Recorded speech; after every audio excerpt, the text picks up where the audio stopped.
अस्सलाम वालेकुम फ्रेंड्स। आज आपको एक नए सर्जिकल प्रोसीजर के साथ हाज़िर हूँ। ये एक बफेलो है जिसको मैंने ये एक ट्यूमर है जो अडर में है, जो स्कैल्पेल हैंडल के थ्रू जो है ये सर्जरी हम कर रहे हैं और सर्जरी में इसको हम रिमूव कर रहे हैं। और देखें, ये हमने 1 वीक पहले जो है सर्जरी की थी। इस तरह के जो ट्यूमर्स होते हैं बॉडी के मुख्तलिफ़ पार्ट्स में, मुख्तलिफ़ रीजन में होते हैं, उसमें हमें बहुत ज़्यादा तकलीफ़ होती है। बहुत ज़्यादा उसको कैसे मैनेज किया जाए, अगर सर्जरी करते हैं तो फिर से रीग्रोथ भी हो जाती है। तो आज मैं आपको एक बेहतरीन टेक्निक बताना जा रहा हूँ। वो टेक्निक ये है, क्रायोथेरापी जो होती है उसके थ्रू हम कैसे इसको मैनेज कर रहे हैं, कैसे इसको ट्यूमर्स को रिड्यूस करेंगे। अगर एक्टिनोमाइकोसिस का क्यों न केस हो, ट्यूमर का क्यों न केस हो, क्यों न कैंसरस का केस हो, तो हमने क्रायोथेरापी जो हम इस्तेमाल करते हैं उसके केस किस तरह के रिज़ल्ट्स हैं, ये हमने जो है इसी बफेलो पर हमने यूज़ किया है और हमने उसको कैसे ट्रीट किया है वो आपको सारा ही इसको आपको दिखाएंगे कि हमने कैसे इसको जो है अप्रोच की है। हमने जो है सबसे पहले जो है लिक्विड नाइट्रोजन गैस की अवेलेबिलिटी जो है वो हमने रखी है। वो जहाँ कहीं ट्यूमर होंगे उसको हम डायरेक्ट स्वाब के थ्रू, जैसे कॉटन स्वाब होता है उसके थ्रू डिपिंग करके और डायरेक्टली जो है जहाँ कहीं ट्यूमर होगा वहाँ पर डायरेक्ट लगाएंगे। लगाने के बाद जो है वो उसके जो टिश्यू है वो डाई हो जाएंगे। जैसे ही डाई होंगे तो उसके बाद जो उसकी रीग्रोथ जो होती है वो नहीं होती है। इस जहाँ कहीं हम स्कैल्पेल के थ्रू जो सर्जरी करते हैं और जो क्रायोथेरेपी करते हैं, अगर इस तरह के ट्यूमर्स हो जिसमें ग्रोथ ज़्यादा हो, जस्ट लाइक जो ट्यूमर तो बेनाइन होते हैं या मेलिग्नेंट ट्यूमर होते हैं, उन दोनों में इसके बहुत अच्छे रिज़ल्ट्स हैं।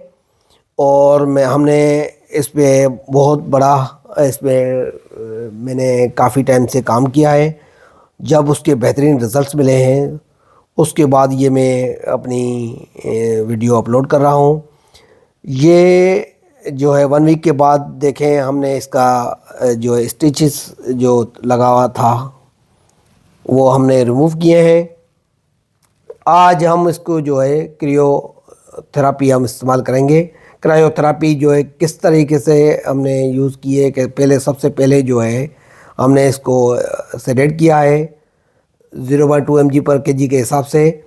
उसके बाद ये देखें, ये स्पॉन्ज और कॉटन डायरेक्ट जो है हमने कंटेनर से लिक्विड नाइट्रोजन गैस निकाली है और डायरेक्टली अप्लाई कर रहे हैं ट्यूमर के ऊपर।